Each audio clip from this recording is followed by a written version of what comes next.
CM గారు.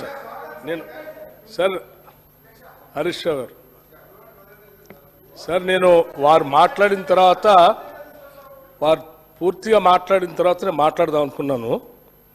కానీ మధ్యలోనే వారు ఒక వీడియో తీసి చూపించేసి మాట్లాడుతూ ఉంటే తప్పదు ఈ విషయం రాష్ట్రానికి ప్రజలందరికీ తెలియాలని. మురళీధర్ రావు గారు మాట్లాడినటువంటి ఈఎన్సీ మాట్లాడినటువంటి మాటల్ని సభలో వీడియో ద్వారా చూపిస్తూ ఉన్నారు.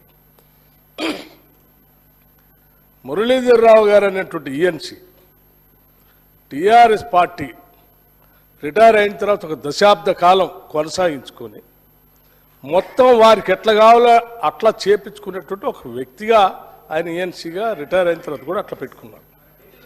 తెలంగాణలో కాంగ్రెస్ పార్టీ అధికారంలోకి వచ్చిన తర్వాత కూడా వారు కాంగ్రెస్ పార్టీ సంబంధించిన ప్రభుత్వ ఆదేశాల కంటే ఎక్కువగా టీఆర్ఎస్ పార్టీ వెనక నుంచి నడిపిస్తూ ఒక కాన్స్పిరసీ చేసి ఆయనతో అటువంటి మాటలు మాట్లాడించి తెలంగాణకి నష్టం జరిగేటట్టు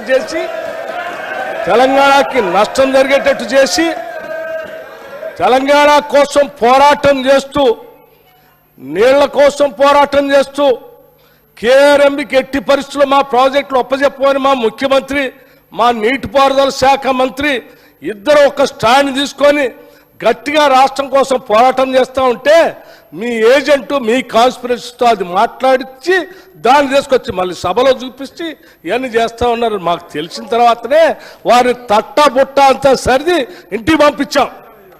ఇది నేను తీసుకునే స్టాండ్. ఇంకా చాలామంది ఉన్నారు మీ ఏజెంట్లు. ఆ ఏజెంట్ల సంగతి కూడా ఒకళ్ళ తర్వాత ఒకళ్ళు అన్ని బయటికి తీసి ఈ రాష్ట్రానికి ఎంత నష్టం చేస్తున్నారో ఆ నష్టాన్ని అంతా కూడా ప్రజలు చెప్పి తీసుకోవాల్సిన చర్యలన్నీ తీసుకుంటాం. దయచేసి హరీష్ రావు గారు సభను తప్పుదోవ పట్టించకండి, రాష్ట్రాన్ని తప్పుదోవ పట్టించకండి. ఇంకా చాలా ఉన్నాయి.